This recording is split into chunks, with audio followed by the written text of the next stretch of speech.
The committee will come to order. After recognizing myself and the ranking member, my good friend, Mr. Berman, for 7 minutes each for our opening statements, I will recognize the chairman and the ranking member of our subcommittee on Asia and the Pacific for 3 minutes each for their statements. We will then hear from our witnesses, and I would ask that you please summarize your prepared statements in 5 minutes each before we move to the question and answer period within the 5-minute rule. So without objection, the witnesses' prepared statements will be made a part of the record, and members may have 5 days to insert statements and questions for the record, subject to the length limitations in the rules. The chair now recognizes herself for 7 minutes. Today, we continue our examination that we began in June of why Taiwan matters and why, despite the importance of the U.S.-Taiwan relationship, Taiwan has been so neglected in recent years. To counteract this growing inattention to Taiwan in certain Washington circles, including inside this administration, and to clarify congressional intent, I introduced last month a bill, H.R. 2918, the Taiwan Policy Act of 2011. This legislation seeks to further clarify and strengthen the Taiwan Relations Act, which has long served as the cornerstone for American policy in addressing cross-strait issues. But there are increasing challenges ahead of us. On December 29, 1940, President Franklin Roosevelt addressed the American people in one of his famous fireside chats. At that time, a small island democracy was being threatened by the overwhelming force of a menacing continental power. Roosevelt told the American people that, quote, "We must be the great arsenal of democracy," end quote, to provide the means for the small island country of Great Britain to preserve mutually cherished democratic values. Yet the Obama administration has beaten a steady retreat, not only from its obligations mandated in the Taiwan Relations Act, but from the spirit of FDR's words by not providing sufficient means for Taiwan's defense. The decision not to sell Taiwan the next generation of F-16 fighters is a decision with potentially grave repercussions. Why must we appear so timid before Beijing? And what message does such timidity in the face of Beijing's growing belligerence send to our treaty allies in the Asia-Pacific, especially Japan, South Korea, the Philippines, and Australia? Nor does allowing Taiwan to slip further and further behind the cross-strait arms race meet our own national security requirements. And any cozying up to Beijing with a wink and a nod on Taiwan arms sales is a clear violation of President Reagan's 6 assurances. Is it customary to give the clearly potential adversary the game plan for the defense of a friend and strategic partner? Isn't that like telling the fox the location of each chicken in the henhouse? Taiwan needs our help. China is on the march in Asia, and its primary target remains democratic Taiwan. In August, Beijing began sea trials of its first aircraft carrier, reportedly to be named after a Chinese admiral who led a successful invasion of Taiwan over 300 years ago. The carrier will be used to further assert Beijing's maritime claims and will patrol the Taiwan Strait. Beijing has bullied our Philippine allies in the South China Sea, has threatened our Japanese ally in the East China Sea, and intimidated our South Korean ally in the Yellow Sea. In June, for the first time since 1999, Beijing also sent up aircraft that crossed into Taiwan airspace above the Taiwan Strait. Taiwan responded by sending 2 of its outdated F-16 fighters to intercept the Chinese aircraft, which fortunately turned back. But why must Taiwan depend on rickety old aircraft provided almost 20 years ago by the George Herbert Walker Bush administration to face state-of-the-art Chinese fighters? Taiwan has repeatedly asked this administration to provide it with the next generation of F-16 CDs. If the skies over the Taiwan Strait become contested, how is Taiwan to defend itself against Chinese state-of-the-art fighter jets. The 2011 Department of Defense Annual Report to Congress on military and security developments, including the People's Republic of China, noted that, quote, the balance of cross-strait military forces and capabilities continues to shift in the mainland's favor, end quote. Randall Shriver, who appeared as a witness at the committee's last Taiwan hearing in June, wrote this summer in the Washington Times that, quote, out of our deference to China, and despite the rapid PLA buildup, the Obama administration to date has the worst record on Taiwan arms sales since the passage of the Taiwan Relations Act in 1979, end quote. A 2009 RAND study goes so far as to claim that the Chinese military, quote, likely has or will soon have a credible ability to challenge the United States and Taiwan for air supremacy, perhaps opening a window for an invasion attempt, end quote. Likewise, the administration's most recent China military power report clearly shows the threats that Taiwan faces from an increasingly muscular and aggressive China. It is obvious, therefore, that Taiwan needs the next generation of F-16 fighters to protect the skies. She needs them now. And Taiwan equally needs diesel submarines to protect her territorial waters, and she needs them now. The upgrade of older model F-16s is a modest step in the right direction, but insufficient to meet Taiwan's increasingly urgent requirements for an effective air defense, including late-model combat aircraft. This raises questions about the administration's commitment to ensure that Taiwan has the means to defend herself against mainland China as mandated in the Taiwan Relations Act. And more broadly, Taiwan needs an active American policy to promote deeper ties between our two nations. Such a reinvigorated policy should include high-level official visits, a free trade agreement, and as soon as the Homeland Security criteria are met, Taiwan's early admission to the visa waiver program once security requirements are finalized. These proposals are included in the legislation that I introduced and that I mentioned at the beginning of my remarks.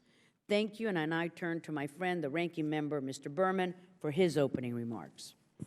Well, thank you, my friend, Madam Chairman. At the first hearing we had in June, I made an extensive opening statement on the critical importance of the U.S.-Taiwan relationship.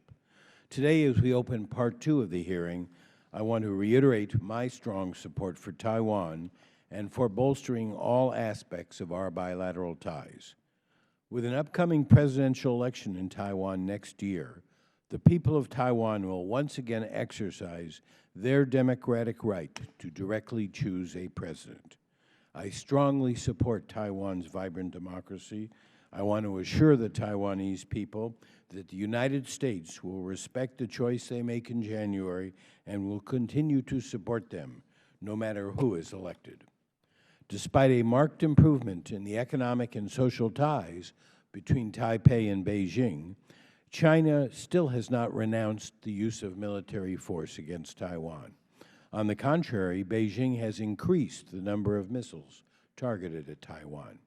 During the earlier hearing on Taiwan, members on both sides of the aisle expressed a strong commitment to maintaining Taiwan's security in the face of the growing Chinese military threat. To address this threat, the United States should continue to supply Taiwan with weapons so that it can defend itself. I welcome the Obama administration's recent decision to upgrade Taiwan's existing fleet of F-16 fighter jets and would note that this administration has sold more defense systems to Taiwan in a shorter time span than the previous administration. However, I view the upgrades only as a first step. Taiwan's Air Force needs more advanced F-16s to adequately defend itself from China, and it needs them soon.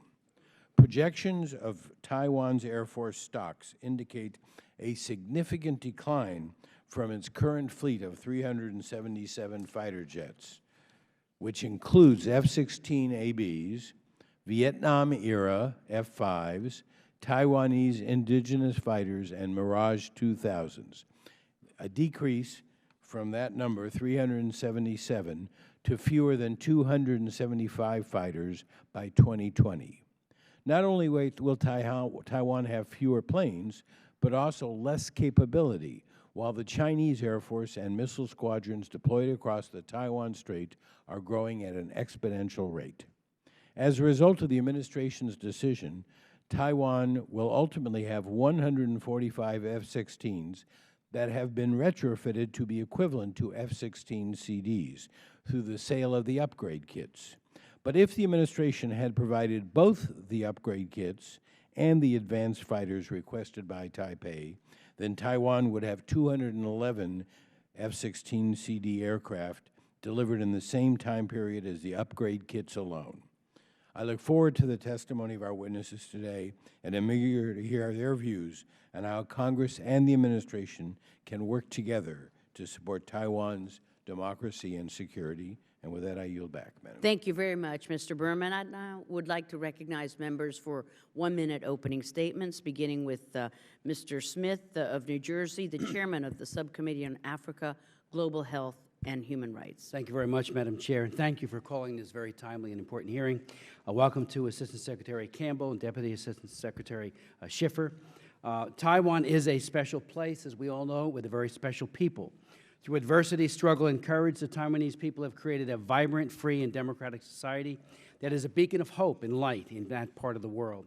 This strategic ally and economic powerhouse also serves as an example of a society where human rights are highly valued, promoted, and upheld. In Taiwan, the values of freedom of religion, freedom of expression, worker rights, and the rule of law are not just given lip service, but are core principles taught to each new generation.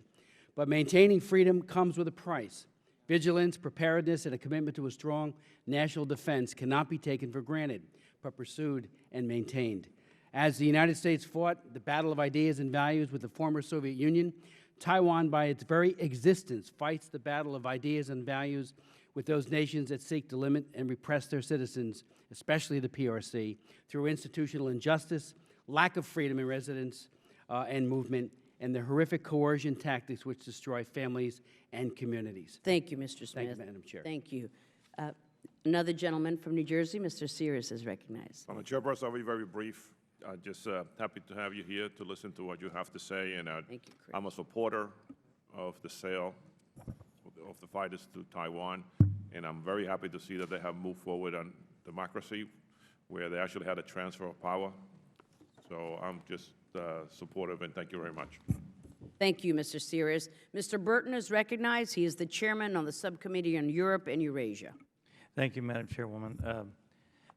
Taiwan has been a great ally of ours for as far back as I can remember, and I've always thought it was unseemly that we wouldn't allow their chief executive to visit the United States or even get off the plane. I just think it's terrible.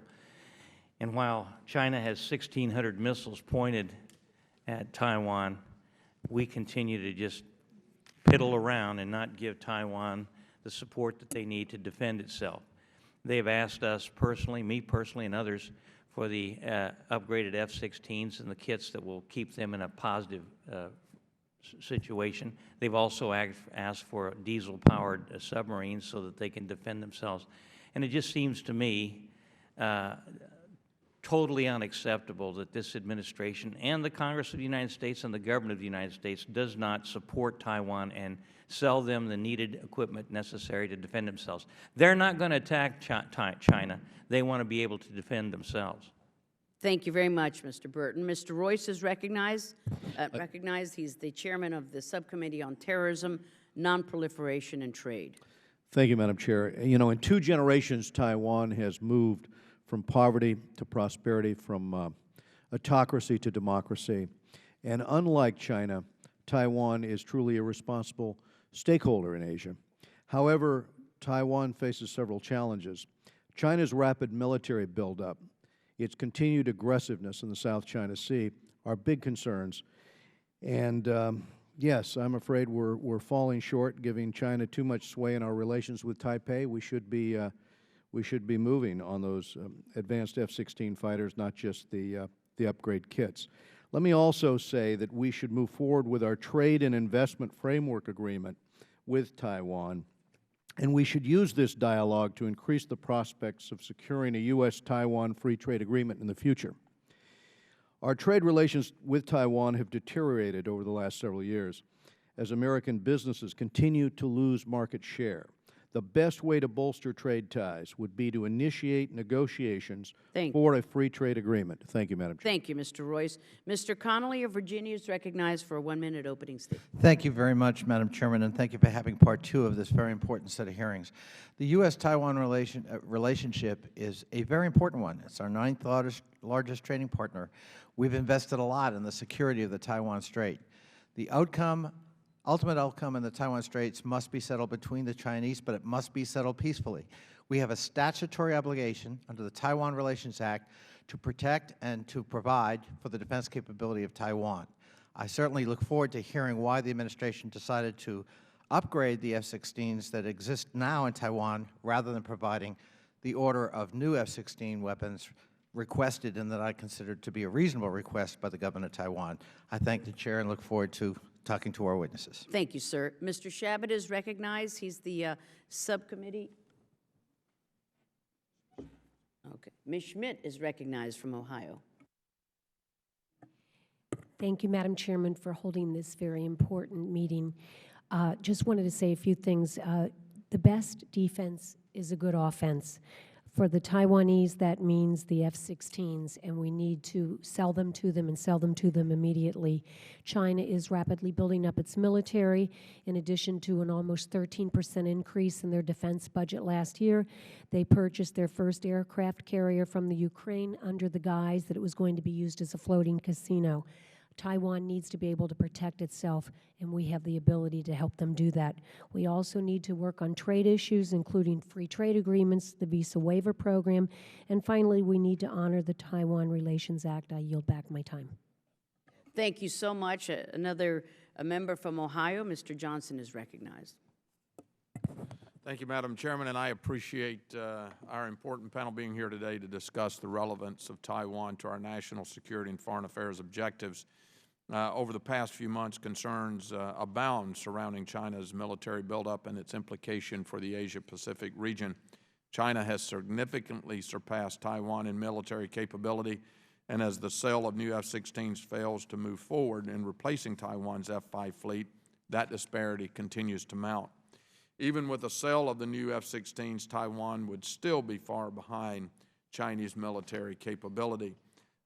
In dealing with Taiwan, we must work to emphasize the shared values that induced us to become a defender and advocate for Taiwan in the first place: human rights, democracy, strong market economies, and freedom. I'm glad that that's what this committee promotes and this Congress promotes, and I look forward to hearing from the panel today.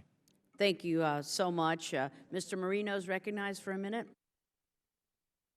Thank you, sir. Mr. Gallagher is recognized for a minute opening statement. Thank you, Madam Chairwoman.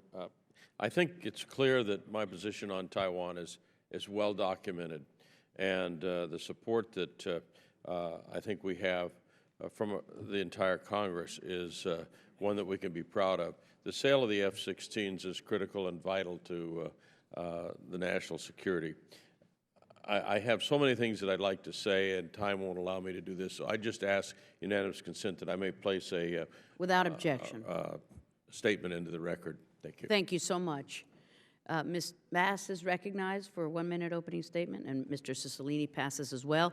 So now Mr. Manzullo will have 3 minutes. He is the subcommittee chairman on Asia and the Pacific. Madam Chairman, thank you for holding this important hearing on the relationship between Taiwan and the United States. We're here today because Taiwan matters. Indeed, it is one of the few beacons of freedom and democracy in a very dangerous neighborhood, and our support for Taiwan must remain strong and steadfast. And I welcome Dr. Kurt Campbell, my fellow earthquake survivor in New Zealand in February of this past year when we were down there for the Trans-Pacific Partnership, and it's pretty good for both of us to be here in light of what happened down there, and we welcome you today. The administration's decision not to sell modern F-16s to Taiwan is, in a sense, truly disappointing. Instead, Taiwan was offered a glass that's half full, an option of updating its aging F-16 fleet which defense experts agree is not sufficient to defend against China's burgeoning arsenal. Denying Taiwan a critically needed weapons system only weakens that government's ability to defend itself and may even embolden China, and indeed sends the wrong message to mainland China as to our relationship with Taiwan. Thus, I'm glad the administration witnesses are here today to discuss the rationale behind the decision not to sell the upgraded fighters to Taiwan. Maintaining a close relationship between the U.S. and Taiwan is beneficial for the American people. Just last week, a delegation of 17 people from Taiwan visited the 16th Congressional District of Illinois, which I have the honor of representing, to announce Taiwan's intention of purchasing approximately $5 billion worth of corn and beans. This was a significant gesture and reaffirmation by Taiwan that the relationship between our two countries remains a high priority. The fact that Taiwan is America's 9th largest trading partner and 13th largest export market for agricultural products should not be forgotten. Beyond defense cooperation and related matters, the U.S. must do more to grow the relationship with Taiwan. It is in America's interest to resume negotiations with Taiwan to include a trade and investment framework agreement in the near future. Furthermore, it is time to end the ridiculous policy of prohibiting high-level Taiwanese government officials from visiting Washington. It is astounding that the foreign minister of Burma is allowed to meet with senior State Department officials in Washington while high-level visitors from Taiwan are turned away. This gives the awful impression that representatives of cruel and despotic regimes are given better treatment than representatives from a government committed to democracy and freedom. Surely, this is not what America is about. Madam Chairman, Taiwan matters, and we must do more to support this relationship. Thank you very much, Mr. Manzullo. And now we'd like to hear from the ranking member of that subcommittee, Mr. Falama-Vega. He's recognized for 3 minutes. Thank you, Madam Chair, and I want to personally welcome my good friend, Assistant Secretary Campbell, to appear before this committee and to give us a little status report on the latest in terms of the administration's efforts in dealing with Taiwan. Madam Chair, Taiwan does matter. From a historical perspective, I believe Taiwan was one of the most crucial issues that took place when Kissinger was sent as a special envoy by President Nixon during the 70s, but even before that, Taiwan became a prize of war when China was in the state of civil war. And we all know the history. What happened was that between Mao Zedong and Chiang Kai-shek lost the war, and he ended up in Taiwan. And with the fervent effort or hope that someday he will return to mainland China to overcome Mao Zedong's communist forces, et cetera, et cetera. Well, that never happened. That never happened. In fact, even the Korean War is my understanding that Mao Zedong was about to attack Taiwan. And President Truman sent the 7th Fleet to give indication to China that we are not going to do something like this. Mao Zedong backed off. And in fact, that this incident also occurred when a very crucial question came into being before the United Nations, whether or not Chiang Kai-shek, representing 23 million people, was in a position to represent 1 billion people in mainland China. And it was such that President Carter made the decision that there had to be a change in terms of Taiwan no longer officially representing all of the Chinese people before the United Nations. And as such, this took place where the People's Republic of China then became the official representative, not only in the Security Council, but with the United Nations. Taiwan matters because we also came very close in terms of the situation that happened during President Clinton's administration, where he had to send 2 battle groups to the Taiwan Straits again to show strong indication to China that because of our commitment and because of the Taiwan Relations Act, in terms of our commitment in making sure that the people of Taiwan are protected from whatever enemy forces that may be that will cause harm to them. I believe the terms and the provisions of the Taiwan Relations Act is pivotal for us to better understand and appreciate how the United States policy towards Taiwan and the Taiwan Strait should continue. Taiwan matters because I think in terms of what we have, it has been a very consistent policy with all our presidents, even with President Obama, and that is basically that the people of Taiwan, the leaders of Taiwan, are to negotiate and engage in a peaceful dialogue with the People's Republic of China, and whatever future that comes about in doing this, that is to be done peacefully. I think we are very firm on that commitment. And then on the other hand, too, that we ought to make sure that Taiwan receives the necessary military equipment that is needed to protect itself from Thank you, potential Mr. harm. Calamavega. Thank you, Madam Chair. Thank you, sir. And now the chair is pleased to welcome our witnesses. First, I want to introduce Kurt Campbell, the Assistant Secretary of State for East Asian and Pacific Affairs. Mr. Campbell has had a distinguished career prior in federal service, including as Deputy Assistant Secretary of Defense for Asia and the Pacific during the 1996 Taiwan missile crisis, and as Director on National Security Council staff, also during the Clinton administration. Before assuming his current position in June 2009, Dr. Campbell was the CEO and co-founder of the Center for a New American Security, CNAP. He also served as the director of the Aspen Strategy Group and was the Senior Vice President at Center for Strategic and International Studies. He received his BA from the University of California, San Diego, and his doctorate in international relations from Oxford University. We are pleased to have you here, Dr. Campbell.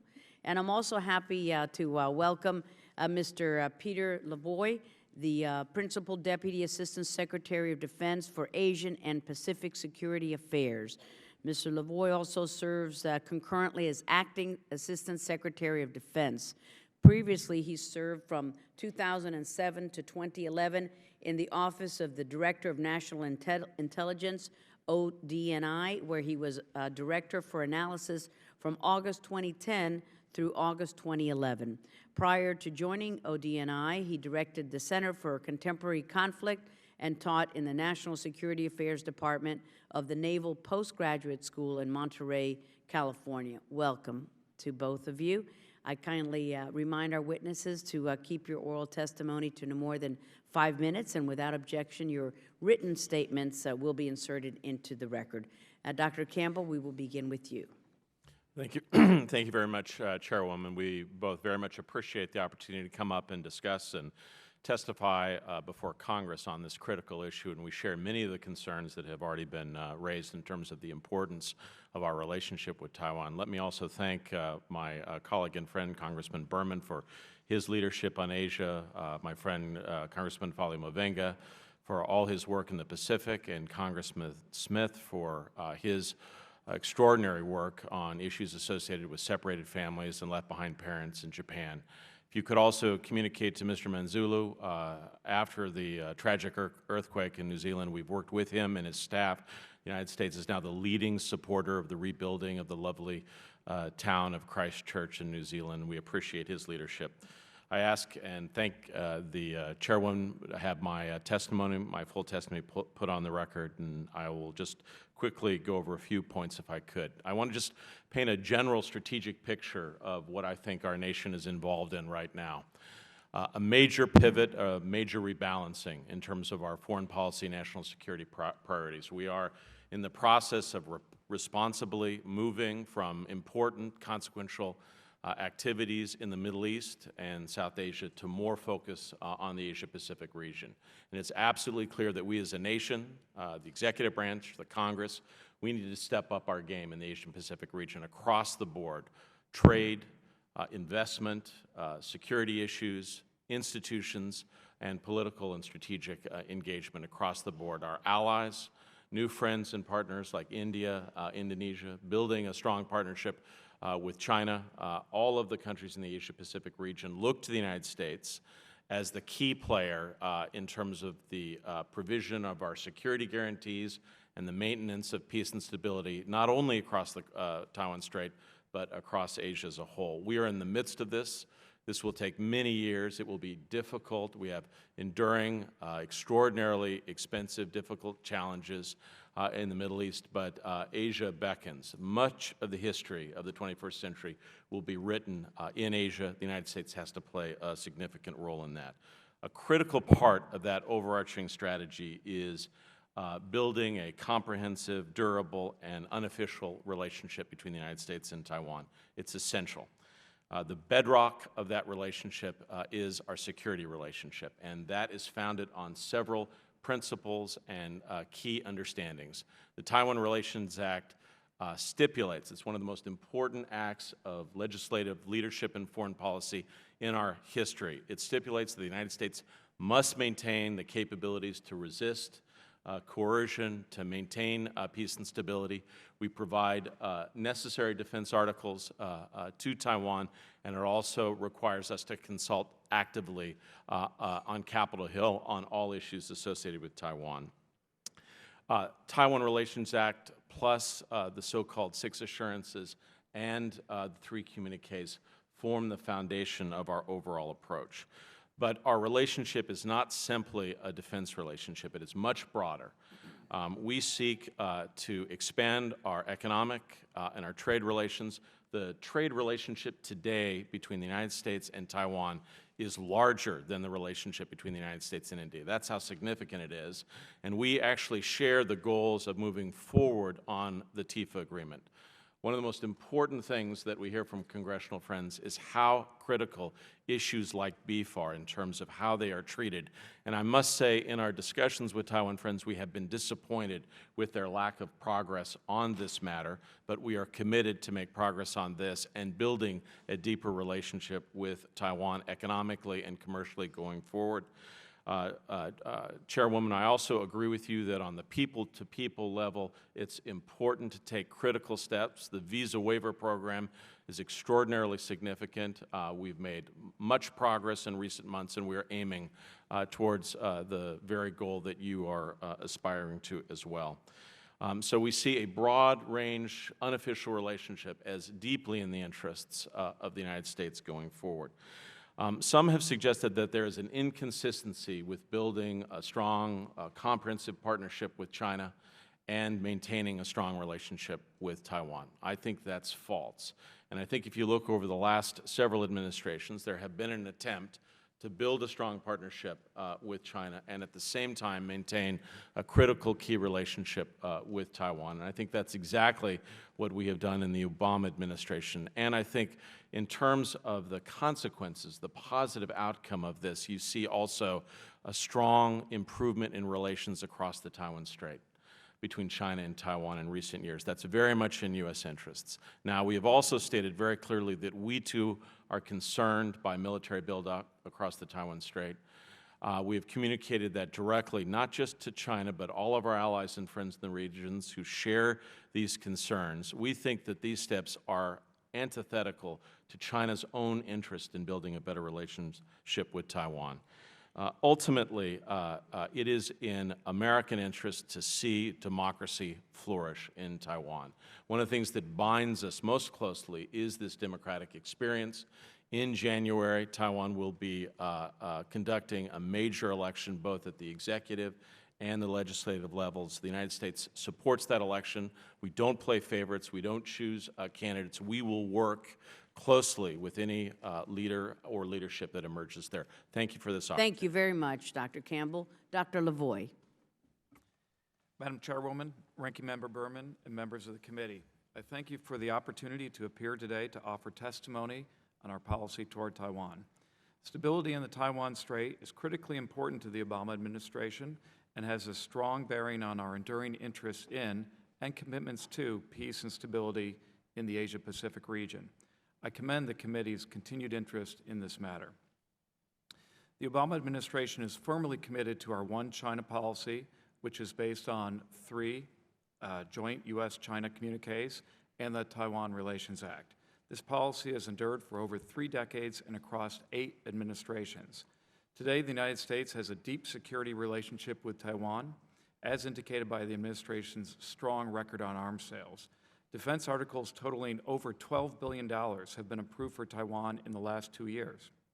We will continue to make available to Taiwan defense articles and services to enable it to maintain a sufficient self-defense capability. But our security relationship with Taiwan encompasses much more than arms transfers. The Department of Defense has a responsibility to monitor China's military developments and to deter aggression and conflict. Under the Taiwan Relations Act, which has helped guarantee peace and stability in Northeast Asia for over 30 years, we are charged with maintaining the capacity of the United States to resist any resort to force or other forms of coercion that would jeopardize the security or the social or economic system of the people of Taiwan. China's economic rise has enabled it to transform its armed forces from a mass army designed for wars of attrition on its own territory to one capable of fighting short-duration, high-intensity conflict along its periphery against high-tech adversaries. Although we assess China's ability to sustain military power at a distance remains limited, its armed forces are developing and fielding advanced military technologies to support attacks and anti-access and aerial denial strategies. The majority of the PLA's advanced equipment is deployed to the military regions opposite Taiwan. Beijing fields advanced surface combatants and submarines to increase its anti-surface and anti-warfare capabilities. Similarly, advanced fighter aircraft and integrated air defense systems deployed to bases and garrisons in the coastal regions increase Beijing's ability to gain and maintain air superiority over the Taiwan Strait. These systems also enable Beijing to conduct offensive counter-air and land attack missions against Taiwan forces and critical infrastructure. Beijing has deployed over 1,000 short-range missiles and land attack cruise missiles to garrisons opposite the island to enable highly accurate conventional strikes. China also has an expanded capability for asymmetric warfare, including special operations forces, space and counterspace systems, and computer network operations. In response to this growing threat, Taiwan authorities have undertaken a series of reforms designed to improve the island's capacity to deter and defend against an attack by the mainland. These include important investments to harden infrastructure, build up war reserve stocks, and improve the industrial base, joint operation capabilities, crisis response mechanisms, and the officer and non-commissioned officer corps. These improvements on the whole have reinforced the natural advantages of island defense. Taiwan's defense reforms today are important and necessary, and further efforts are needed. We are working closely with Taiwan on such steps related to both planning and procurement.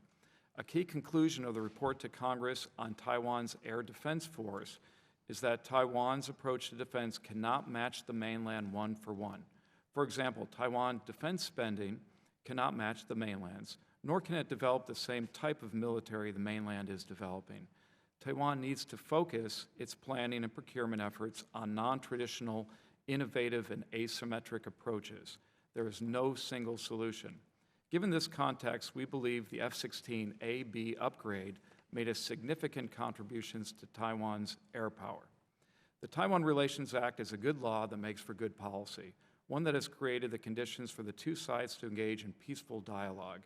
Our strong security commitment to Taiwan has provided them the confidence to intensify dialogue with the mainland and has resulted in improved cross-strait relations. A Taiwan that is strong, confident, and free from threats or intimidation is best postured to discuss and adhere to whatever future arrangements the two sides of the Taiwan Strait may peacefully agree upon. Madam Chairwoman, Ranking Member Berman, and members of the committee, I thank you for the opportunity to appear before you today and look forward to your questions. Excellent testimony. Thank you, gentlemen.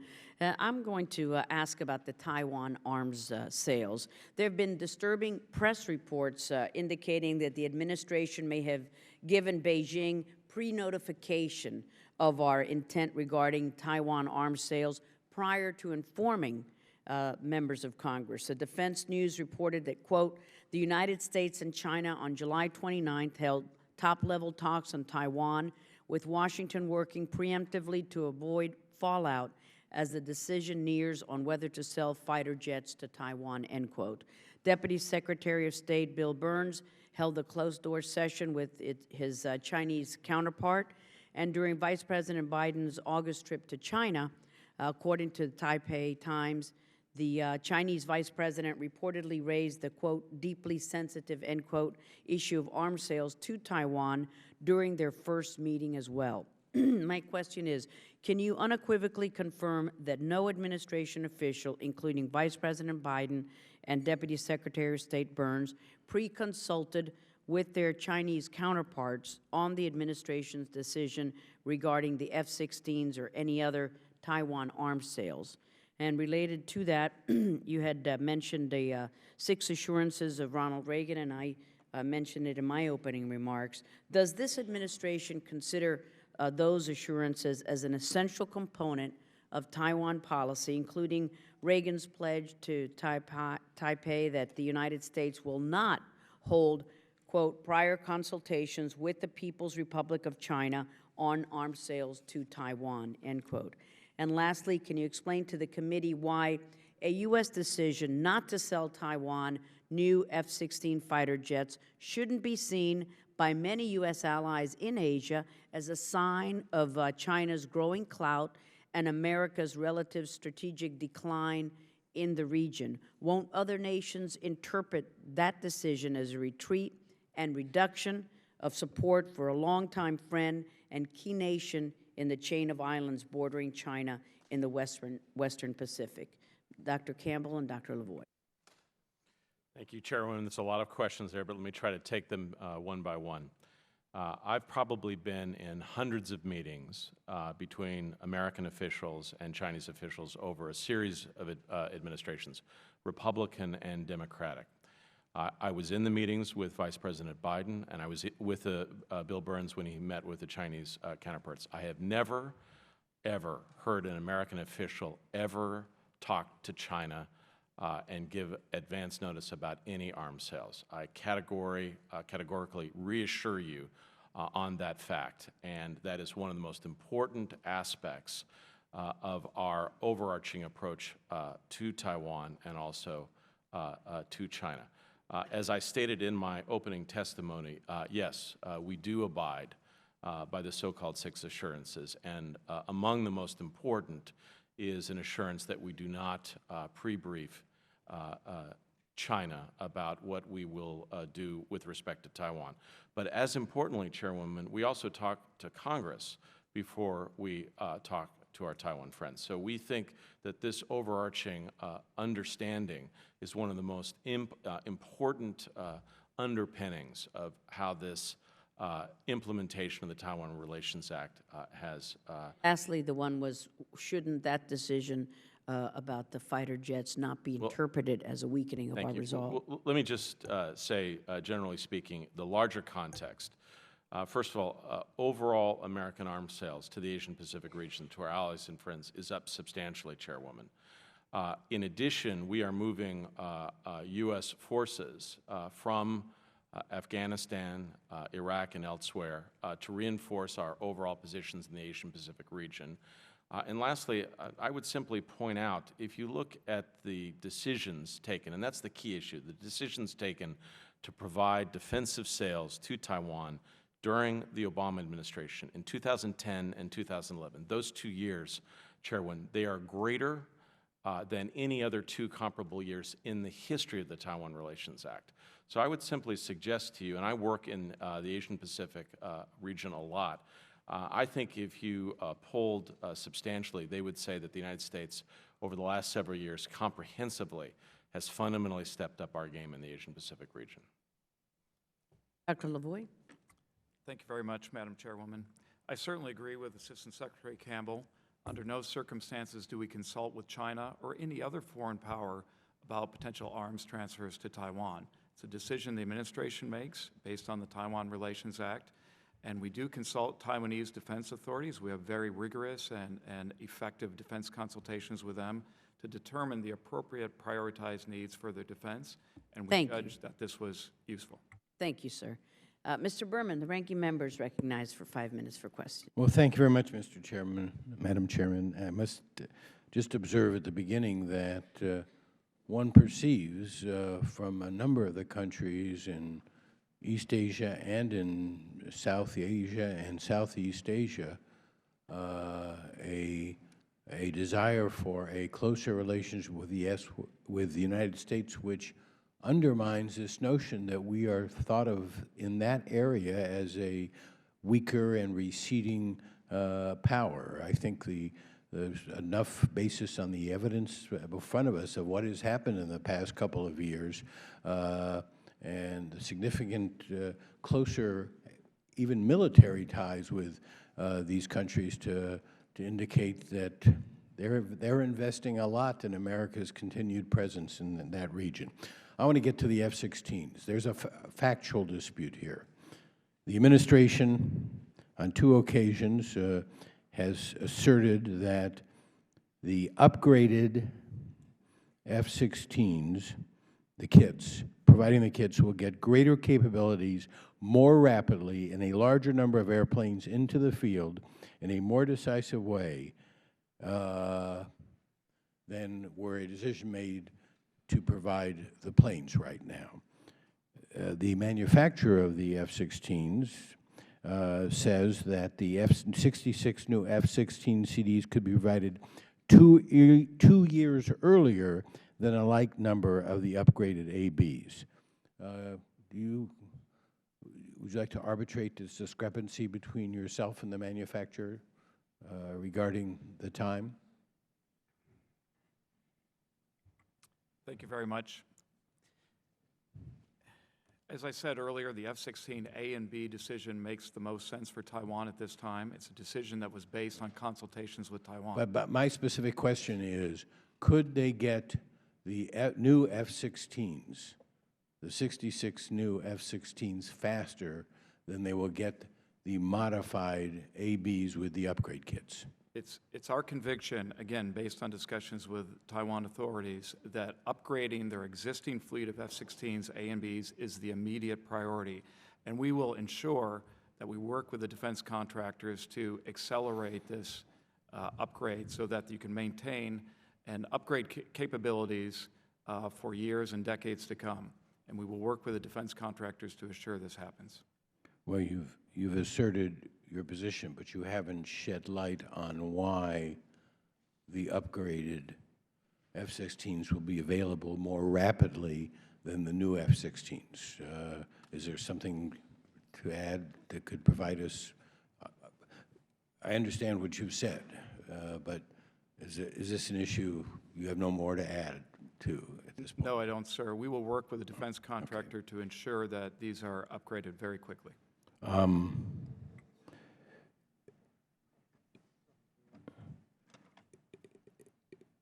You made a decision, at least at this time, not to do both. Is it the administration's feeling that Taiwan's funds available for defense acquisition, there are better things they could do for their own security interests than both buy the upgraded kits and the new planes? Thank you for that question, sir. We do look at Taiwan's defense needs from a holistic point of view. And of course, as I indicated, we have 2 major arms transfers that we've concluded in this administration. And we're continuing to talk to them about a range of capabilities that they need to ensure their self-defense for years to come. We judge that as an immediate priority, the F-16 A and B upgrade to take 145 existing aircraft that were becoming outdated and upgrading them to make them comparable to any 4th-generation aircraft we sold to other countries is an immediate priority. And we have not ruled out any future aircraft decisions. We understand Taiwan's interest in F-16Cs and Ds, and this is under consideration. All right.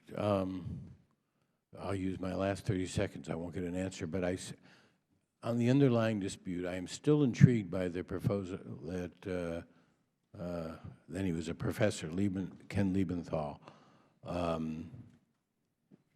To what extent China and Taiwan could reach an interim understanding for that a set period of time, 25 years, China commits to forswear any reliance on military means to settle this issue, and Taiwan commits to resist any actions to seek independence during that period of time. And is that a reasonable approach to dealing with the underlying issue that has plagued us? And is that a role that the U.S. could facilitate? You don't have any time to answer that, but a good that's question. my fault. Thank you, Mr. Berman. Mr. Smith is recognized for 5 minutes for questions. Thank you very much, Madam Chair. Again, I want to thank our two distinguished witnesses for their service to our country and for being here and for their testimony. It does shed light and helps us make more informed decisions. You know, as we all know, there is only one potential aggressor, and that is not Taipei, it is Beijing. Taipei's desire to procure F-16CD fighters is based on what I believe Taiwan's growing alarm as to the PRC's systematic deployment of more missiles, combat aircraft, and an order of battle that increasingly by the week, by the month, certainly by the year, looks more ominous and more menacing to people across the Taiwan Straits. My question is about deterrence.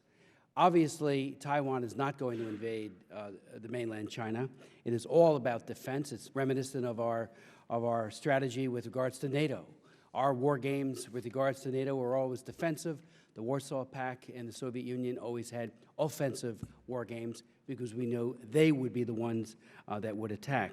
Same is true, I believe, and I think we all agree, with regards to Taiwan and the People's Republic of China. So my question is about deterrence. Whether or not the upgrades buy sufficient deterrence, whether or not the F-16CDs would truly provide the capabilities that Taiwan believes that it needs. I mean, they have very savvy and very effective military planners who know what their capabilities are or lack of. And another question would be, did Beijing object more? Is it objecting more to F-16CDs sales rather than upgrades? Of course, they're going to object to everything. That's part of their game plan, object to everything. But in their heart of hearts, and certainly our perception of what they are objecting to, is it more about the F-16CDs? And did that play any role in our not providing those aircraft? Okay. Thank you very much for the question, Mr. Congressman. You've asked two or three very important questions, actually. First, on deterrence. Again, we work with Taiwan defense authorities to appreciate the threat. I've outlined what you've also described as a growing China military capability. And as I've indicated in my oral and written testimonies, much of this capability, in fact, the most advanced parts of the capability, are located in and around Taiwan. So it is a threat that the Taiwan defense authorities take very seriously. We consult with them on this threat. We are committed under the Taiwan Relations Act, which is a very good foundation for our policy, to ensure that Taiwan can maintain a robust self-defense capability in the face of any number of threatening scenarios. And we believe that a strong, secure Taiwan based on survivable military capabilities provides the best deterrence. The second question you asked is about Beijing's objections to this particular arms transfer and relative to any other potential arms transfers. Well, I can't answer that hypothetically. We don't know how they would respond to a different arms transfer. And they have expressed, PRC has expressed its concerns about this. We understand them. But we think that this still makes the best sense for our relations with Taiwan and Taiwan's defense capability. Let me just add one other point, if I could, Congressman. The issue of the maintenance of peace and stability, which is really enshrined at the outset of the Taiwan Relations Act. A critical component of that is not only the provision of necessary defense articles, as my colleague and friend Dr. Lavoie has indicated, but it is also the maintenance of a robust American presence in the Asian-Pacific region. And we intend, as have a series of American presidents, and I believe will continue this into the future, to maintain a robust capability that provides the basis of reassurance, not just across the Taiwan Strait, but to Asia as a whole. If I could, what do we perceive the game plan to be on Beijing's part? I remember Wei Jingsheng, and his father, as you know, was very high up in the military, the father of the Democracy Wall movement. When he got out of China, and he actually sat where you sat and testified At a subcommittee hearing on human rights, he is a tremendous human rights advocate. But he said, we don't realize that they are building to the point where they hope not to even fire a shot because their capability will be so superior to that of Taiwan. But if necessary, they would. And the intentions of Beijing are not benign. And I know we know that, but it seems to me that providing the best capability on the part of Taiwan, notwithstanding the objections of Beijing, is from deterring war, the best way we should proceed. Thank you, Mr. Thank you, Smith. Congressman. Thank you. Do you want us to answer the question? No. Maybe in a later format. Mr. Sears, the gentleman from New Jersey, another gentleman from Thank New you, Jersey. Madam Chairman. I just need you to help me understand this relationship a little bit, because on one end, it seems to be very confrontational. And as I read, I understand that there's more economic and more cultural ties now than has been in a long time between Taiwan and China. Can you just help me understand a little bit of that? I know there are a number of flights that have been increased, and there's some sort of family reunification. Is that correct? So can you just, to me, that's, on one end, they got 1,600 missiles aimed at Taiwan, and on the other end, there seems to be a lot of economic growth between the two nations. So can you just speak to that a little bit? Thank you. It's an excellent question, Congressman, and it actually feeds in nicely to the previous question that was just asked. In truth, we generally don't answer hypotheticals, and it's hard to predict. Put yourself in the mind of any of your interlocutors. But it would be fair to say that what we've seen in recent years are developments that we welcome, very substantial people-to-people exchanges, economic interaction between Taiwan and China. I think there has been an improvement in dialogue, and the economic relationship is stunning.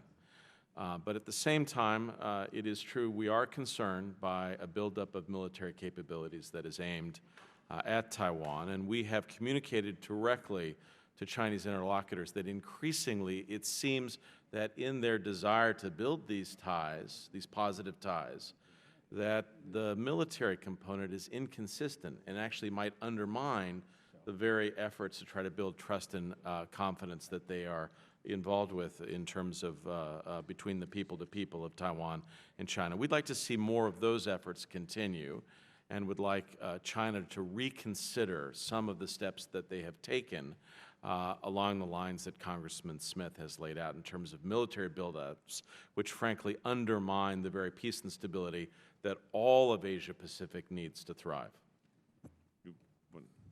If I could add to that to my colleague, Assistant Secretary Campbell, we firmly believe that a strong and confident Taiwan is a Taiwan that's comfortable in engaging with the mainland in improving the cross-strait relations. And we believe that our policy of the Obama administration, like the policy of 7 previous administrations in enhancing Taiwan's self-defense capability, has given it that confidence to improve cross-strait relations. Thank you, Madam Chair. Thank you, Mr. Sears. I will. Oh, no, you still have time. No, I was going to give the rest of my time to my colleague, Chris Smith, but he's stepped. Thank you, Mr. Sears. Mr. Burton is recognized for 5 minutes. First of all, thank you for being here. We appreciate it. You indicated, I think, there were 1,000 missiles pointed at Taiwan, and the information we have up here is that there were 1,000 about 2 years ago, but now it's closer to 1,600. So when we get to the answers, I would like for you to respond to that. Taiwan, as my colleague said, just purchased $5 billion in ag products, so they're a pretty good friend and trade partner. Right now in the U.S. Senate, the Senate is trying to move legislation against China because they manipulate their currency to the detriment of the United States and other countries. And so, they don't have our best interests at heart all the time, just as a point of information. I think you said that there's more military sales than at any time in history. And when we get to the answer part here, which you can respond to, I'd like to know what they're buying, what they're getting, because they want F-16 new aircraft as well as the upgrades.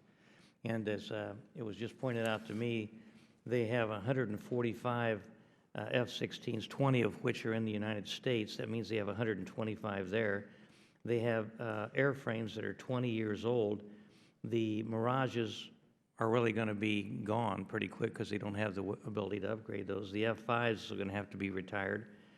And so they need 66 new aircraft. So I'd like to ask you, the aircraft that they have that have 20-year-old frames that you're going to upgrade, in your opinion, I'd like to know if you think those are as good as new ones that are going in. Number two, don't you think that Taiwan deserves to have the ability, as a very good friend and ally, the ability to defend themselves in the event that there would be an attack? And we hope that through negotiations that that will never occur. Nevertheless, they're our ally and our friend. China, sometimes we think are our friends, and sometimes, as the Senate's talking about right now, they aren't.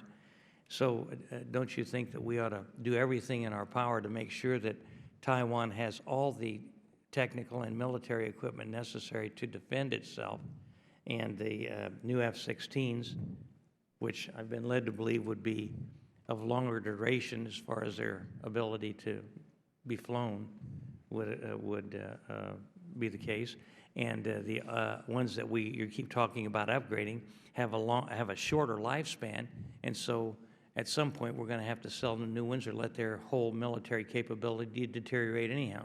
So those are just a few of the comments that I'd like to make in questions. So if you could respond to those, I'd really appreciate it.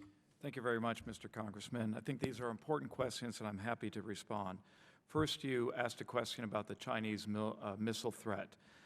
It's my understanding that China has between 1,000 and 1,200 short-range ballistic missiles, but there are also cruise missiles as well, and I think maybe the number that you're giving is the combined missile capability. But it's a growing capability, and we take it very seriously. Secondly, on the F-16s, again, as I said, I want to emphasize that it's our understanding, our belief, that the F-16 retrofit provides the best bang for the buck at this time. It's been the higher immediate priority. I just want to follow up to make sure you answer the question fully. Do you believe that the 66 F-16s, the new one that they want, would be of better quality and longer duration than the upgrades that you're going to give them? Well, sir, I can state explicitly, and we've taken a very close look at this issue, that the F-16 retrofit will provide Taiwan an advanced fighter whose detection capabilities, in other words, radar capabilities, and weapons engagement capabilities, its envelope, is comparable to any fourth-generation fighter available to the United States Air Force and available to our allies. Well, I've been led to believe that they will not be as powerful as the new aircraft. Well, sir, we are. The contractor will be upgrading enhancing the structure of the aircraft, and as we've indicated in our congressional notification that we provided 2 weeks ago, we do have an analysis for a new engine in that aircraft, so it will be fully comparable to the F-16 Cs and Ds. I'm running out of time. Let me real quickly say, you said there was more military equipment sold to Taiwan than at any time in history. Now, that covers a whole bunch of things. They want the F-16s. They want the ability to defend themselves. What have we been selling them? Congressman, I think the Department of Defense can provide you a very full list. It's quite expansive. And what I said specifically was that the decisions taken in 2010 and 2011 are comparable or greater than any other two-year period since the enactment of the Taiwan Relations Act. But I would just want to underscore quite directly, this has been a bipartisan commitment across administrations, and we've had a consistent, high-level commitment. Thank you very much. Defense. Mr. Connolly is recognized. Thank you, Madam Chairman. Dr. Campbell, Dr. Lavoie, briefly, what is your understanding of the U.S. commitment by statute in the Taiwan Relations Act with respect to the defense of Taiwan? I think at the outset, I could restate it if that would be helpful, but I went through, and in my testimony, I have gone through that carefully, Congressman. Would you like me to do that again here? No, Dr. Campbell, I just want a concise, We are committed by statute to the defense of Taiwan, are we not? We are committed to the maintenance of peace and stability across the Taiwan Strait. Yes, sir. Does the act address the defense capability of Taiwan? Yes, the Act states clearly that the interest of the United States is the maintenance of peace and stability across the Taiwan Strait, that the United States maintain the capabilities to be able to respond to any coercion or disruption of that peace and stability, and that we provide defensive, necessary defensive articles to Taiwan. Correct. So it's not just peace and stability in the Straits. It is explicit in the statutory commitment to the defense and capability of Taiwan. Yes, I'm sorry. I thought I had stated that earlier, Congressman. I was just trying to make sure we get that on the record. Thank you. Does the Taiwan Relations Act in any way, shape, or form allow for, encourage, or even address consultation with third parties in that statutory commitment?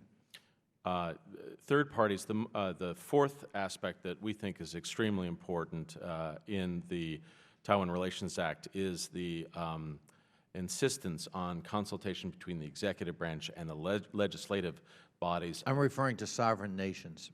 No, in fact, there's nothing in the Taiwan Relations Act about that, but as the chairwoman has underscored, that soon thereafter there were a series of assurances, the so-called 6 assurances, and part of that was that the United States would not consult with other nations. And is it your testimony, Dr. Campbell? I'm interrupting not to be rude, but I'm worried about my time. Fine. And the chair is very strict about it. Is it your testimony here today that, therefore, no formal or informal consultations or signals were sent to any sovereign third party with respect to the decision of the administration to upgrade the F-16s? Absolutely not. There was no consultations of any kind in terms of specific weapons systems. Did the State Department receive, nonetheless, representations from any third-party sovereign nation with respect to the F-16, the pending F-16 decision?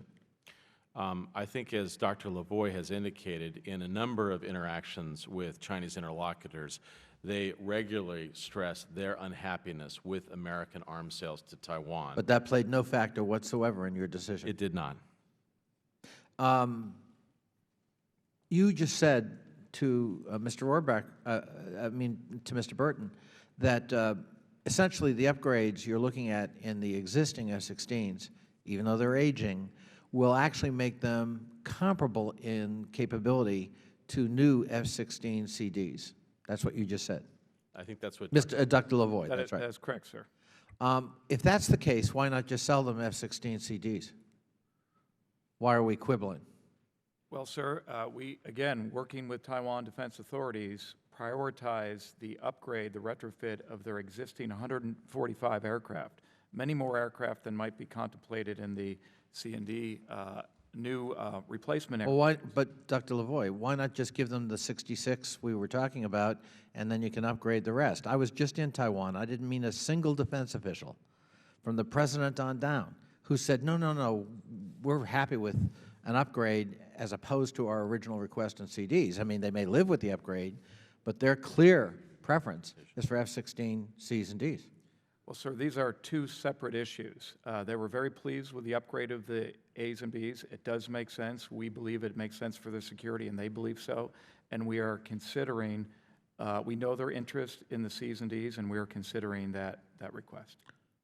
You are still considering the request for... I think what he means, Congressman, is that we've ruled nothing out. We continuously evaluate the situation across the Taiwan Strait. We believe at the current stage that the decision on the upgrade was the appropriate step. It is part of a strong and consistent determination of the United States to maintain strong defensive capabilities of Taiwan. And final point, since my time is running out, Dr. Campbell, you said that the Act does, the Taiwan Relations Act does require executive and legislative branch consultation.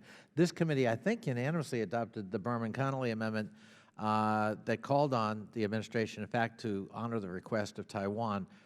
Somehow that factored in your decision-making?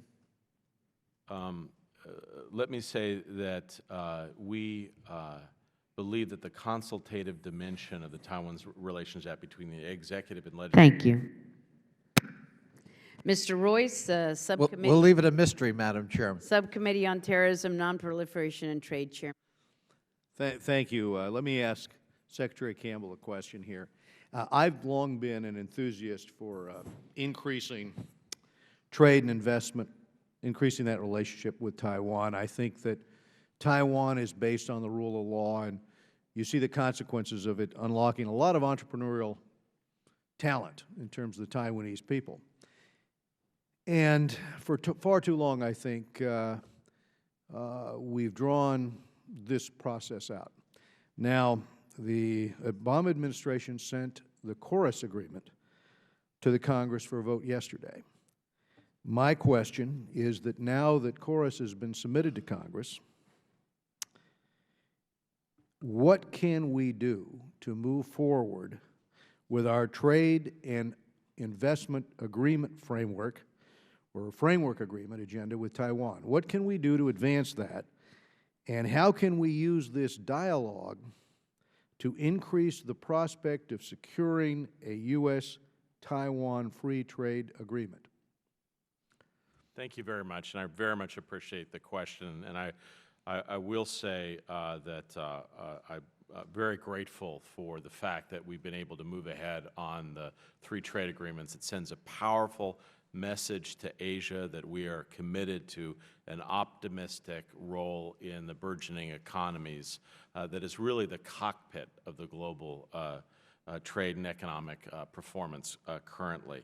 I think that will help us subsequently, Congressman Royce, in terms of TPP and also our overall efforts in APEC. I would actually like to ask you to assist us in this matter. One of the things that you all have talked about are your conversation with Taiwan interlocutors.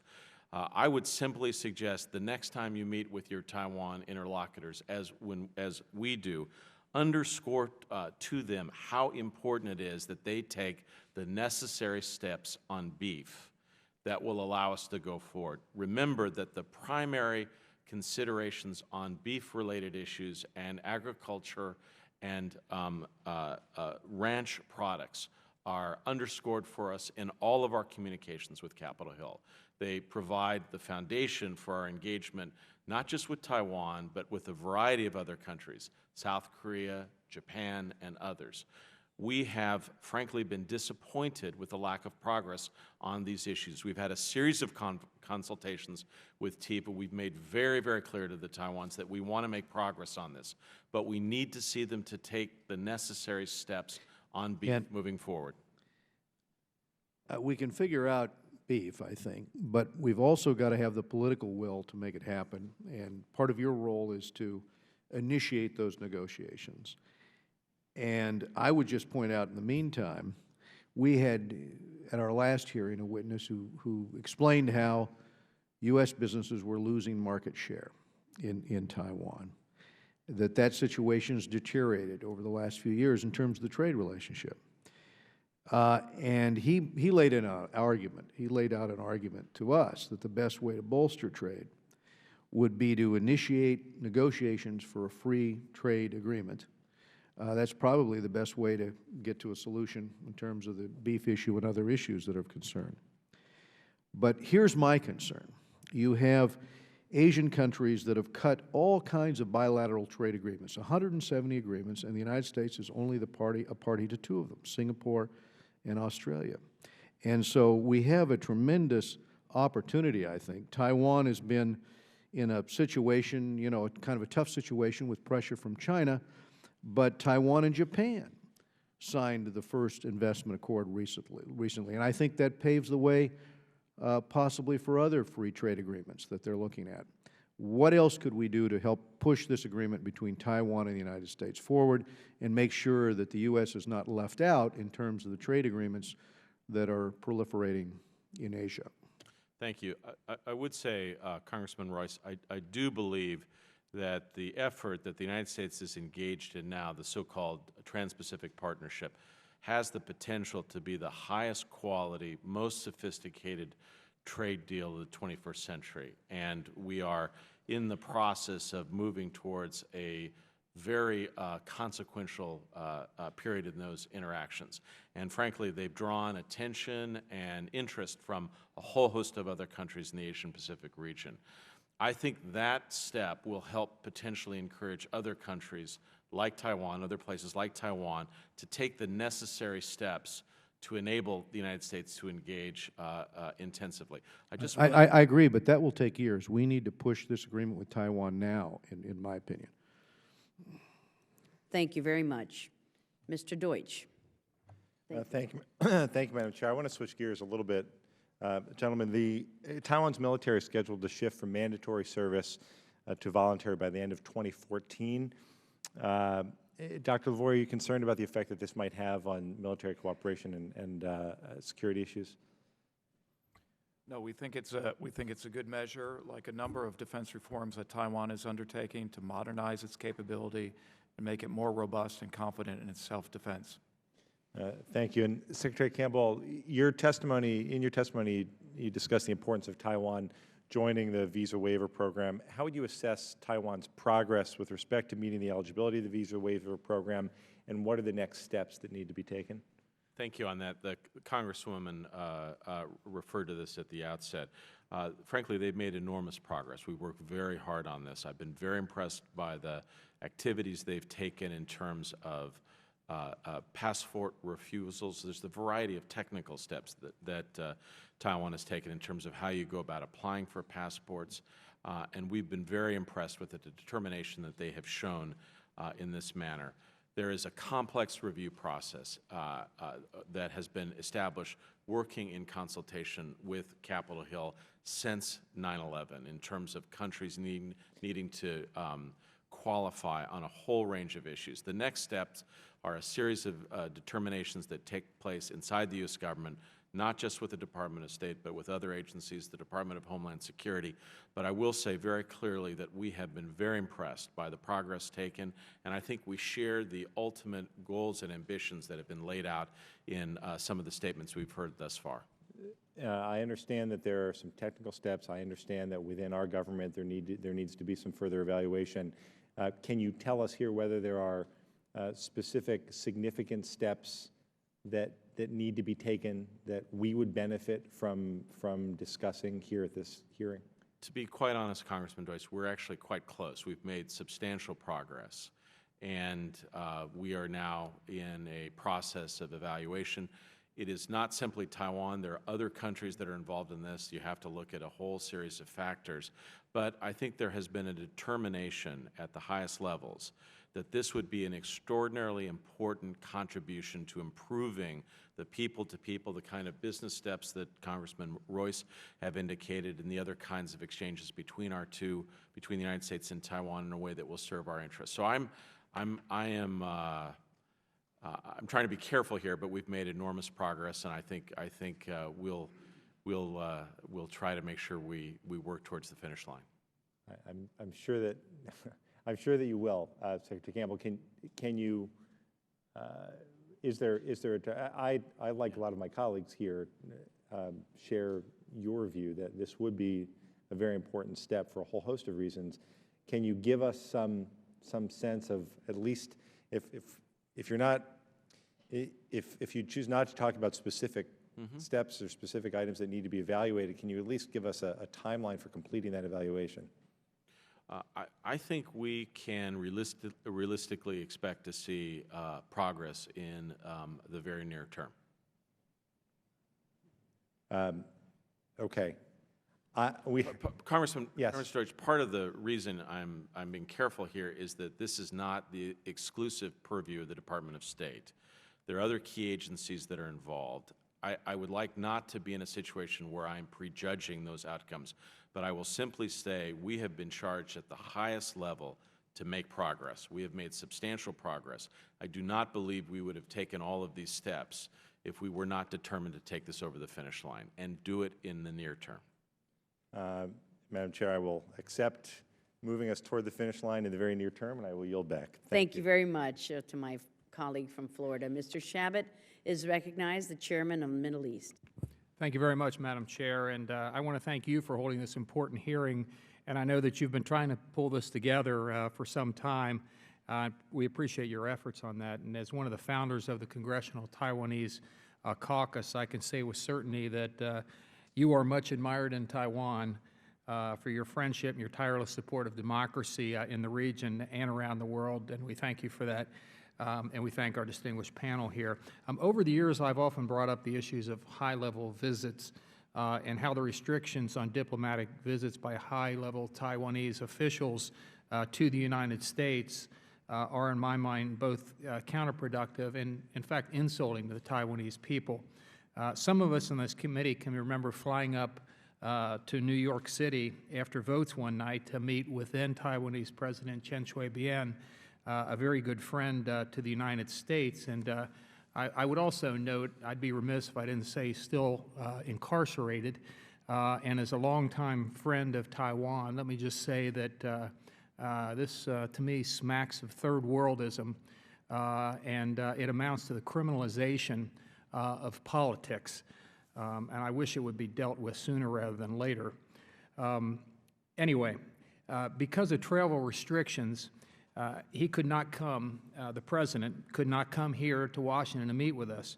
I remember hosting a Taiwanese legislator here in my Washington office, and only a few weeks later, I had traveled to Baltimore to meet with him. Why? Well, he had since become foreign minister, and he was barred from traveling to our capital. That's ridiculous. And as I said before, it's insulting to the Taiwanese people, and that ought to be changed. And on the issue of high-level visits, I also want to raise the issue of high-level U.S. government official visits to Taiwan. Since the United States began its one China policy, few U.S. cabinet officials have visited Taiwan. Secretary Clinton, during her confirmation hearings, and she said at that time that she would promote visits to Taiwan by U.S. cabinet secretaries. Well, that was almost 3 years ago, and no such visits to our Democratic ally have occurred. That needs to be dealt with. So I'm hoping our witnesses can respond to those concerns, especially in light of the fact that high-level visits between Washington and Beijing are commonplace. And when the latest communist dictator from the PRC comes calling, the red carpet always goes out. I also want to add my hope that the Obama administration, and this has been dealt with already, but I'm going to say it again, would reconsider its decision not to allow the sale of the F-16CD fighter jet to Taiwan. The Taiwan Relations Act, in my view, clearly states the commitment of the United States to ensuring that Taiwan is able to defend itself against its often hostile neighbor, Communist China. An aging Taiwanese fighter fleet does not reflect that commitment, upgraded or not, in my view. This argument that our evaluation is ongoing, I don't buy it. As far as I'm concerned, this administration just doesn't want to upset China. That's the real issue here, I'm afraid. I can remember going to Taiwan for the first time in the mid-90s. At that time, China had a number of missiles pointed at Taiwan. My recollection is it was about 600 at that time. Every year since then, the number of offensive PRC missiles has increased. Now it's estimated that more than 1,600 Chinese short and medium-range missiles are pointed at Taiwan, our democratic friend and ally. And before I yield to either of our witnesses who would care to comment on these issues, I want to make clear that this is not a partisan matter with me.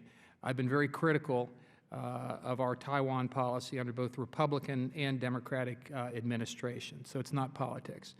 Bad policy is bad policy, no matter who's in charge. And just one final point. This committee has consistently requested ongoing substantive discussions with the administration regarding security issues impacting Taiwan. On all but one occasion, those requests have been rebuffed. Indeed, the administration has violated reporting requirements relating to the Taiwan arms sales under the Taiwan Relations Act.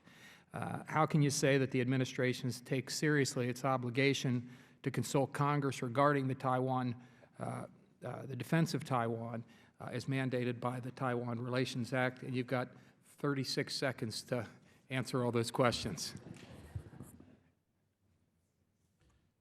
Thank you, Congressman. I'm not sure exactly where to begin.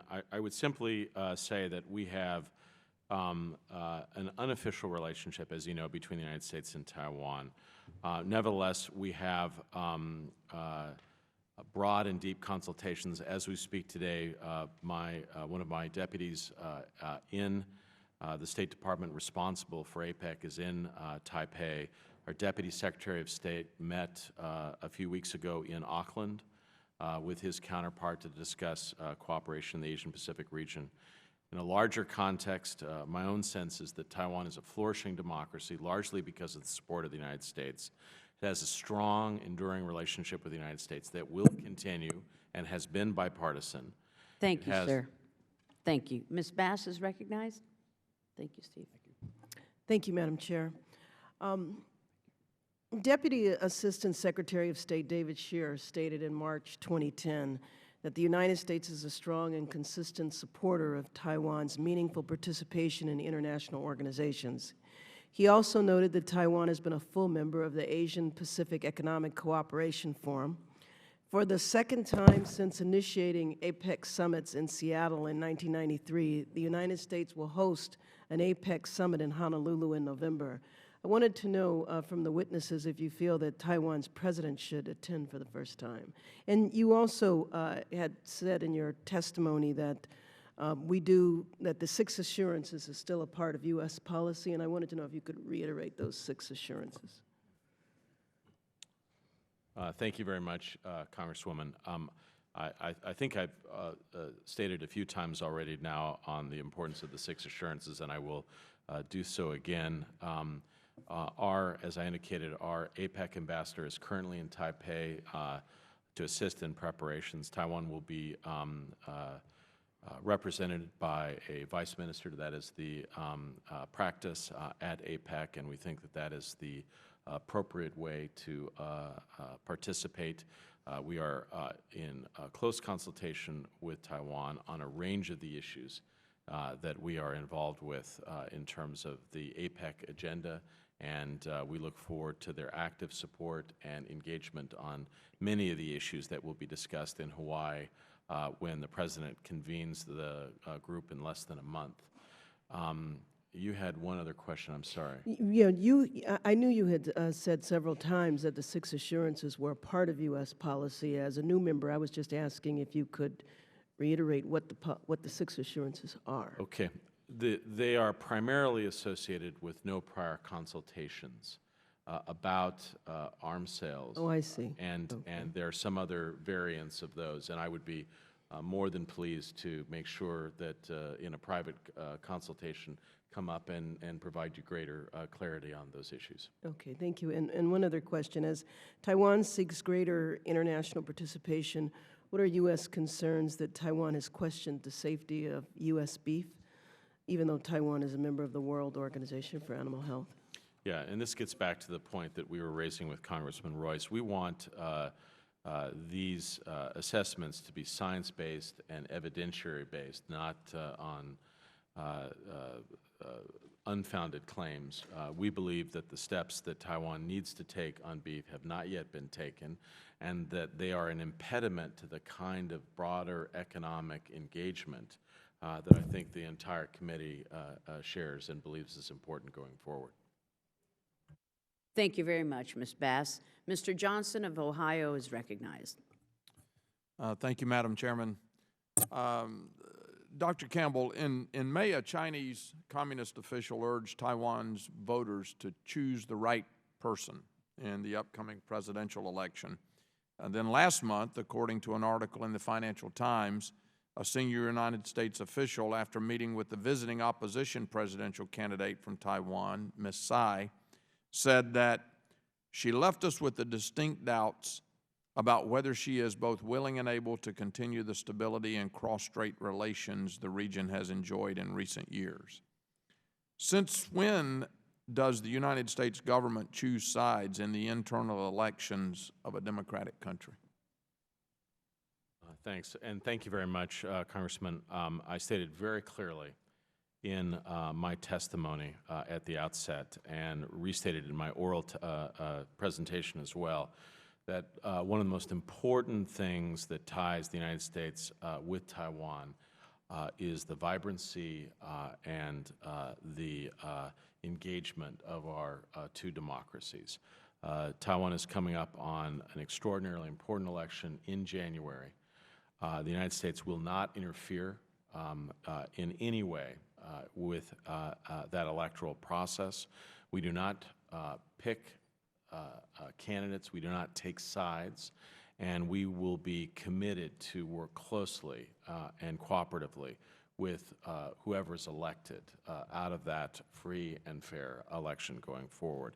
I would simply say also that the visitor that you referred to, Madam Tsai, when she came to Washington, was greeted and engaged with very respectfully, both up here in Capitol Hill and with key officials in the United States government as well.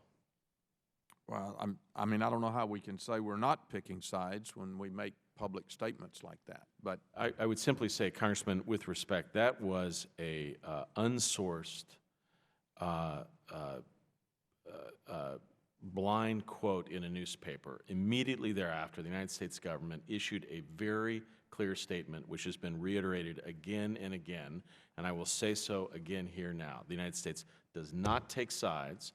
We support the strong democracy in Taiwan. We will work closely with whatever candidate emerge from this election, and we believe that it is this essential feature of Taiwan, more than anything else, that keeps the United States and Taiwan close together.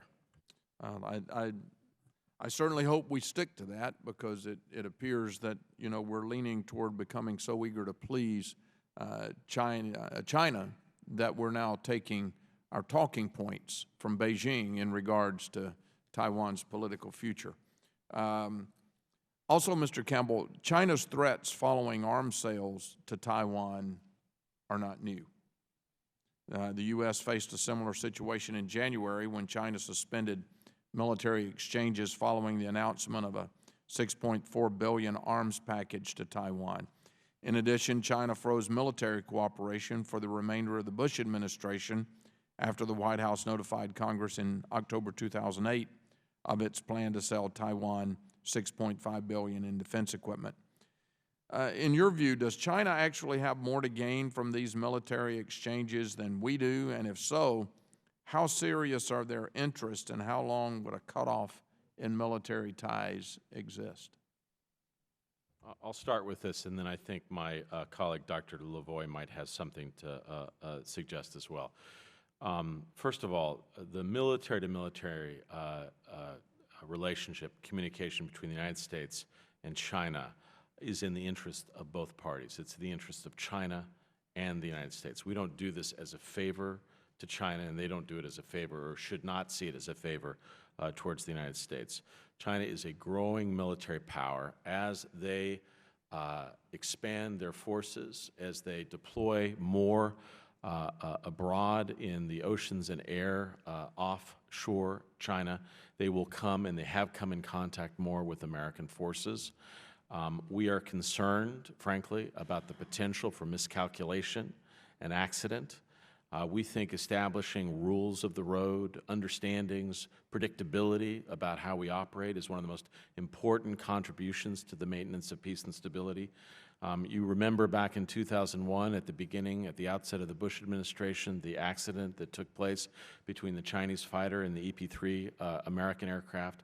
Such actions have the potential to disrupt and roil relations in a way that is not in our interest and not in China's interest. So it is our strong determination to see these ties and communications go forward, but as a matter to try to improve understanding between our two sides. I think I'm out of time, Madam Chairman. Thank you very much. Mr. Falomavega is recognized. Thank you, Madam Chair. There is a perception that has been given to the extent that it seems that we are not giving enough military assistance to Taiwan. And I am glad just to hear that your statement, Dr. Campbell, that in actuality, during this administration, that there has been more assistance given in this regard with Taiwan's need for military equipment to defend itself. Can you provide that for the record and make that as a comparative analysis with other times of administration? Because this is very, very important to me to know that in actuality, this administration is very, very firm in its commitment to the defense of Taiwan. And I must say thank you, Congressman. I would simply say that I do not believe that this is a partisan issue. In fact, I believe that generally speaking, over a range of administrations, you have seen close ties between the United States and Taiwan. In fact, the areas that we've had the greatest tension, frankly, were in the previous administration, when there was some difficulties between the two sides. However, we have stood by our commitments. I appreciate that, Dr. Kim, but please provide that for the record. Thank you. Just want to make sure. Dr. Lavoie, I think it's been said that there are 1,600 missiles pointed towards Taiwan, and I assume that it's the latest state-of-the-art capability that the People's Republic of China, as far as militarily, with its capacity to shoot these missiles. How long will it take for these missiles to land Taipei or any important cities in Taiwan? In minutes, an hour? No, certainly less than an hour, certainly minutes, sir. Will that give Taiwan, with its current capability militarily, to respond in terms of defending itself with its 1,600 missiles coming from everywhere? Well, sir, we do look at Taiwan's defense needs in a holistic way. There are a number of threats. There's the missile threat, but I also talked about the air capability that China is developing, its naval, its undersea capability. Here's my concern, and I'm lacking time. I'm sorry, Dr. Lavoie, if you could. And it seems that it's more symbolic in terms of our real commitment in helping defend Taiwan, rather than saying, does it have the capability of withstanding any military attack or aggression coming from the People's Republic of China. That's my concern. And I would appreciate a more clear definition in terms of what you think that we're capable of doing. Dr. Campbell, it's been known over years, despite all the rhetoric, that Taiwan and People's Republic of China have always been confrontational in a public forum. And yet, they conduct over $100 billion unofficial trade. This is one of the ironies about dealing with Taiwan and its relationship with the People's Republic of China. Unofficial trade of over $100 billion. Can we add that to the actual amount of investments that Taiwan currently makes in the People's Republic of China, just like Japan, just like Hong Kong, and other major companies? Do we have an approximate estimate of the total amount of investments that Taiwan has made in China?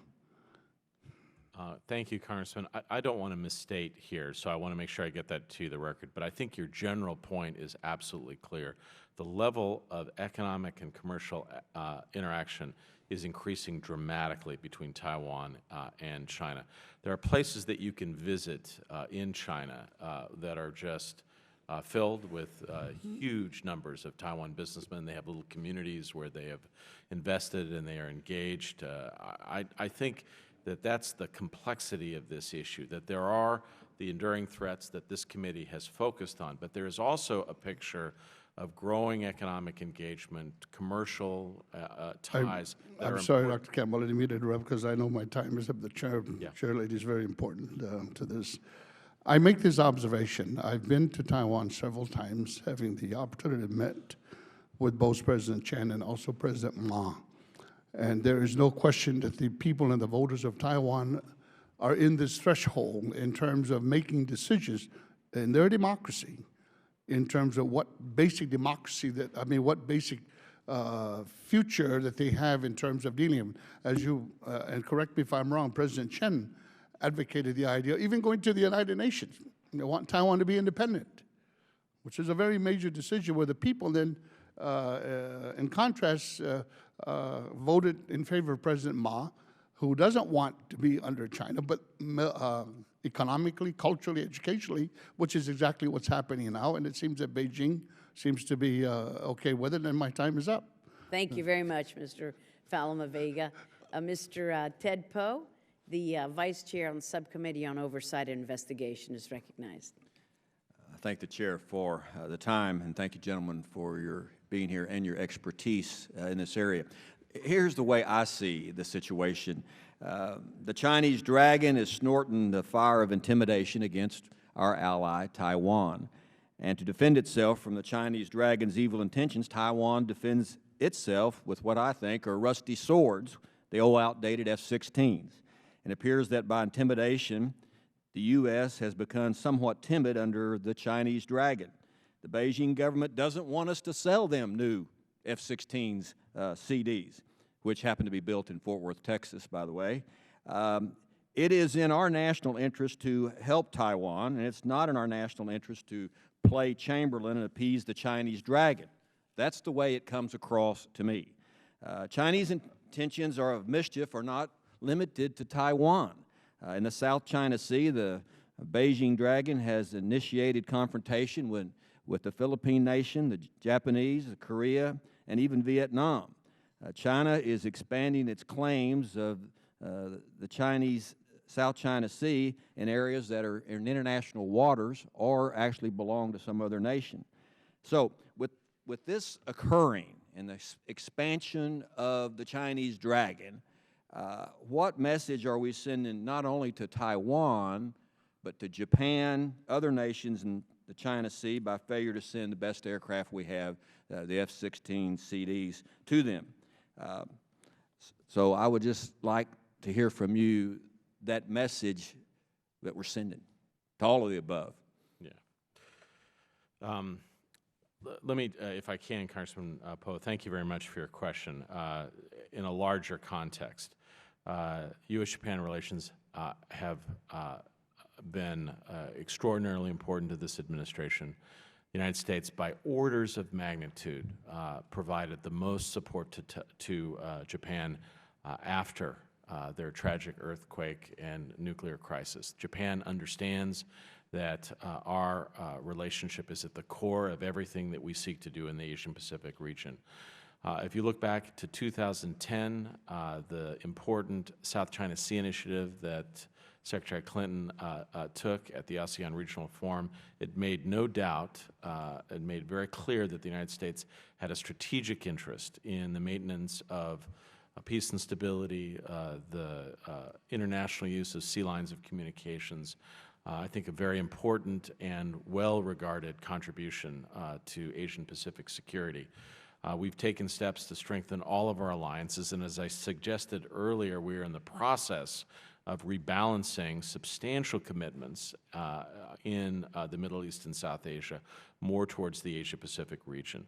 I would simply say, as you look at Taiwan, what you see is, first of all, a flourishing democracy that has achieved that status with the longstanding support of the United States, a very strong relationship with the United States, trade and economic engagement greater than that of India. We'd like to do more, I think has been underscored, but also at its bedrock, an extraordinarily robust military relationship. And we've underscored clearly the steps that we have taken, not just in the provision of hardware, but broad-based engagement that we call software. Let me reclaim my time, Dr. Campbell, because I only have a little bit of time. Let me center in on the expansion of the Chinese influence in the South China Sea with its confrontations recently with Vietnam and their oil exploration. Some of the folks that I've talked to when I was in the area said that China claims the whole area because it is named the South China Sea.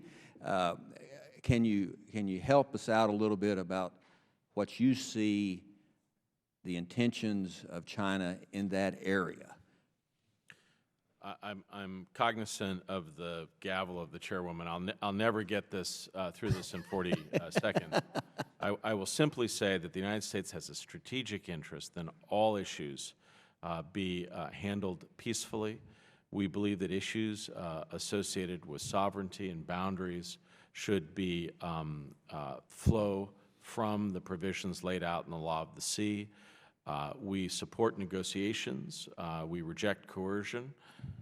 And we have been in close consultation with all of our allies and friends in the region about the critical issue in the South China Sea. And I do agree with you that it's an important issue that requires American leadership going forward. Thank you.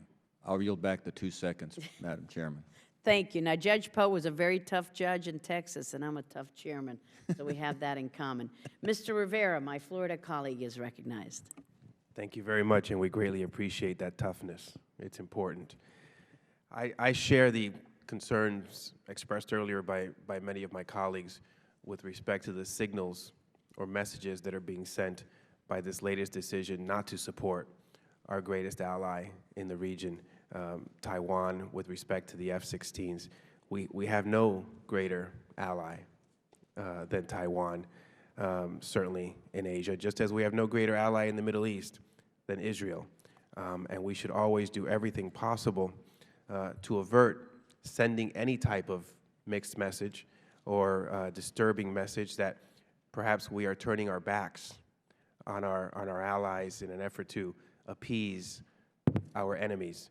And I know some folks like to sugarcoat the terms in describing China as a rival or a competitor, but the fact is, communist China is an enemy of democracy. Communist China is an enemy of freedom.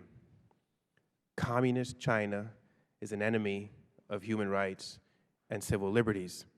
So we can spend a lot of time talking about how Taiwan is a flourishing democracy, and I certainly agree, and our greatest ally in that region, but we also need to say it like it is with respect to communist China. So with that as a background as to my perspective, I have just one question for Secretary Campbell, one question for Secretary Lavoie, and I'll start with Secretary Lavoie.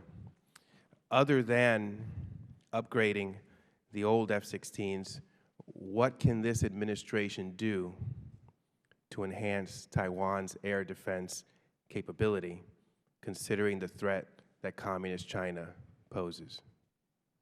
Thank you very much for that question. And let me just make 3 very quick points in light of the diminishing time.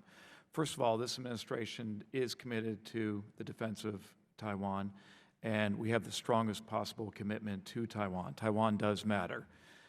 Secondly, this arms package that was just announced to Congress 2 weeks ago does make sense. The core of Taiwan's air defense is Air Force is 145 F-16s. This extension, this retrofit. Is there anything else we can do? We can do other things, and we are doing other things, and that was my third point. We are consulting with Taiwan on a full range of capabilities so that they're aware of the threat and they can undertake the defensive preparations. This might involve future arms transfers by this administration. But future arms transfers such as? Well, I don't want to speculate on future ones. This is something that we're consulting with Taiwan authorities on, and we are considering actively. For Secretary Campbell, in that same vein, what can this administration do to enhance Taiwan's diplomatic standing in the world, in encouraging and developing multilateral efforts? What can we do to help our greatest friend in the region? Thanks. It's a good question. I think it is the consistent policy of the United States to encourage Taiwan to play an appropriate role in a variety of international organizations. They've most recently been playing a role in the World Health Organization, given the potential for an outbreak of disease that could be devastating in Asia. We've seen certain flus in the past. Taiwan has some unique capabilities to bring to bear, and I think that cooperation has been significant. The region's also been struck by a lot of very severe weather patterns and also earthquakes. Greater preparedness, opportunities for Taiwan to participate in this regard, I think, is important. It is also the case that, frankly, simply the example of Taiwan, 25 years ago, Taiwan was a very brutal authoritarian regime. It's now one of the most flourishing, exciting democracies in Asia. I think that example, also the example of a country, a place that's growing at nearly 8% a year, tremendous vitality, lots of interchanges between Taiwan and China and with the United States and other countries in the region. It's actually flourishing, and it's flourishing largely because of a strong relationship that we have sustained with Taiwan over decades and that we will continue to sustain going forward. Thank you, Madam Chair. Thank you, Mr. Rivera. And another wonderful Florida colleague, Mr. Bilirakis, a.k.a. Ray. Thank you, Madam Chair. I appreciate that. One of these days we'll explain that. There's a consensus among military analysts that the Taiwan Strait remains one of the most dangerous geopolitical flashpoints in the world today. I'm therefore baffled at the President's appointee for the Director of American Institute in Taiwan, who after all functions as a de facto U.S. ambassador of Taipei, need not pass through the Senate confirmation process as all other diplomatic appointees do. Why are the qualifications and perspectives of our ambassadors to Grenada and Barbados subjected to more congressional scrutiny than our main representative to a key democratic ally with whom we share broad economic and strategic interests? It is clearly in the U.S. interest, in my opinion, to have an AIT director confirmed by the Senate, just like any other ambassador. Wouldn't it be prudent to start the process of putting into law that the AIT director in Taipei be confirmed by the Senate? For the panel, please.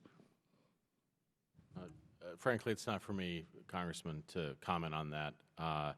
The practice is, as you know, we have an unofficial relationship with Taiwan. The representative is chosen very carefully. We have a long, distinguished record of people who've served in that capacity, often with extensive experience in Asia, deep language capabilities, and strong commitment to maintaining that relationship between the United States and Taiwan. Our current AIT chairman, Bill Stanton, one of the most effective American diplomats for decades, has done a great job building the relationship between the United States and Taiwan. There have been many who've preceded him, and there will be many that follow him. The issues associated with Senate confirmations is really resides in some other capacity, not mine. Sir? Excuse me. I'm from the Department of Defense, and I would certainly defer to the State Department on that issue. All right, thank you very much. I yield back, Madam Chair. Thank you very much. Thank you to all of our members. Thank you to the audience, and most especially to an excellent set of panelists this morning. We appreciate your willingness to appear before you. And the conclusion is that Taiwan matters a great deal. I know to you, and most especially here to the members of Congress in our committee. And with that, our committee is adjourned. Thank you, gentlemen.